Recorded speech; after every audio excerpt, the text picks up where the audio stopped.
تصور کریں کہ آپ صبح سویرے اپنی ڈیری بان میں داخل ہوتے ہیں، گائیں پرسکون ہے، وہ صاف ہے، ملکنگ پارلور ٹھیک چل رہا ہے اور آپ کے دودھ کے نتائج اعلی معیار کے ہیں۔ یہ سب خوش قسمتی کا نہیں بلکہ مستقل روٹین، اچھے انتظام اور گائے کی صحت و آسائش پر توجہ کا نتیجہ ہے۔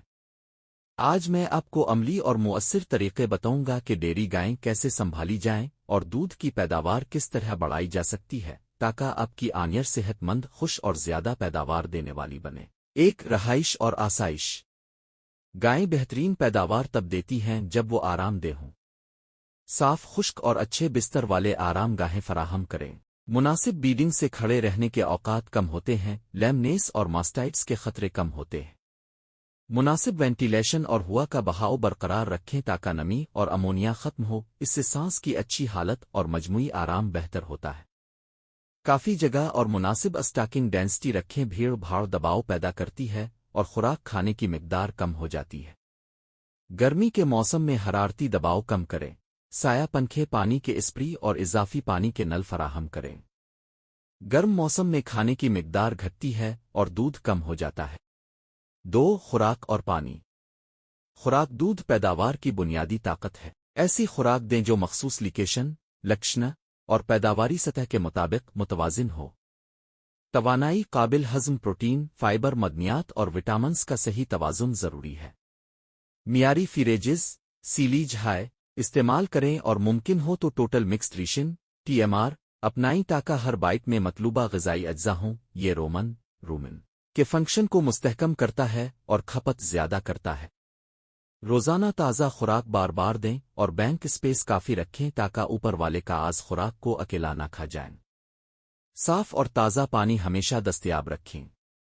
دودھ کا بڑا حصہ پانی ہے، پانی کم ملا تو پیداوار فوراً کم ہو سکتی ہے۔ 3، ملکنگ مینجمنٹ اور صفائی۔ ایک مستقل اور نرمی سے کی جانے والی ملکنگ دودھ اور آوڈر کی صحت کو محفوظ رکھتی ہے۔ مستقل ملکنگ شیڈول برقرار رکھیں۔ گائیں روٹین کی عادی ہوتی ہیں، شیڈول میں تغیر پیدا ہونے سے پیداوار کم ہو سکتی ہے۔ ملکنگ ہائجین کا خیال رکھیں، نپل صاف اور خشک کریں، مشین لگانے سے پہلے اور بعد میں اینٹی سیپٹک استعمال کریں اور پارلو صاف رکھیں۔ ملکنگ مشینوں کی مناسب دیکھ بھال کریں اور انہیں درست طریقے سے سیٹ کریں تاکہ نپل زخمی نہ ہوں۔ لائنرز کو باقاعدگی سے چیک کریں اور ضرورت پر تبدیل کریں۔ سوماتک سیل کانٹ SCC مانیٹر کریں اور مسائل پر دودھ کی کلچرنگ کروائیں۔ ماسٹائٹس کی جلد تشخیص اور علاج سے پیداوار اور معیار دونوں محفوظ رہتے ہیں۔ 4، صحت بیماریوں کی روک تھام اور خو کی دیکھ بھال۔ روک تھام علاج سے زیادہ مؤثر اور سستا ہے۔ ایک ویٹرنری کے ساتھ مل کر آنیر ہیلتھ پلان بنائیں، ویکسینیشن، پاراسائٹ کنٹرول اور عام بیماریوں کے protocol. Body condition score BCS monitor کریں اور اچانک تبدیلیوں پر نظر رکھیں۔ کالون کے وقت مناسب BCS بہت اہم ہے۔ بہت دبلی یا بہت موٹی گائیں صحت کے مسائل اور کم دودھ دیتی ہے۔ باقاعدہ ہوف ٹرمنگ اور لیمنیس مانیٹرنگ کریں۔ لیمنیس کھانے کی مقدار کم کرتی ہے اور دودھ کی پیداوار میں نمایاں کمی لاتی ہے۔ بیماریوں، علاج اور نتائج کا ریکارڈ رکھیں تاکہ پیٹرن معلوم ہو اور روک تھام بہتر بنائی جا سکے۔ 5، ٹرانزیشن کاؤ مینجمنٹ۔ پیدائش سے 3 ہفتے پہلے اور بعد کا دورہ انتہائی اہم ہے۔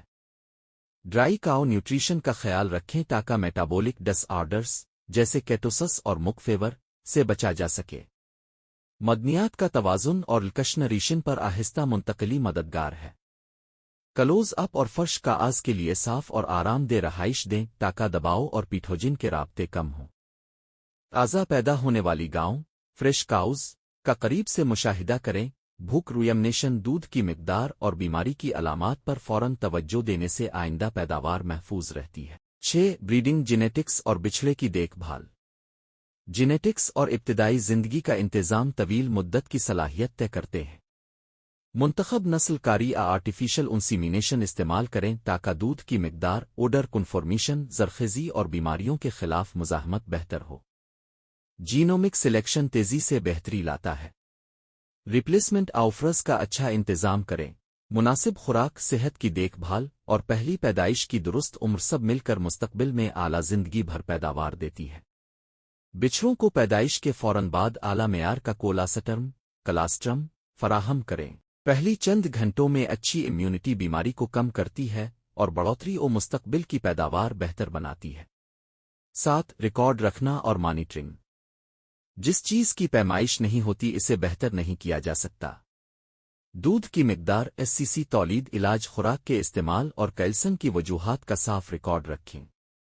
ان ریکارڈز کی مدد سے کم پیداوار دینے والی گائیں، بار بار آنے والے مسائل اور بہتری کے مواقع پہچانے جا سکتے ہیں۔ رجحانات کا باقاعدہ جائزہ لیں اور ان کے مطابق اقدامات کریں۔ 8 جانوروں کی فلاح و بہبود اور عملے کی تربیت۔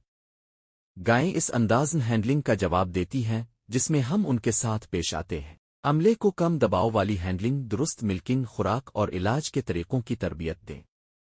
جہاں ممکن ہو تو آسائشیں جیسے برش، آرام دہ بستروں اور پیشگوئی کے قابل روٹین فراہم کریں۔ یہ دباؤ کم کرتی ہیں اور پیداوار کو سپورٹ کرتی ہے۔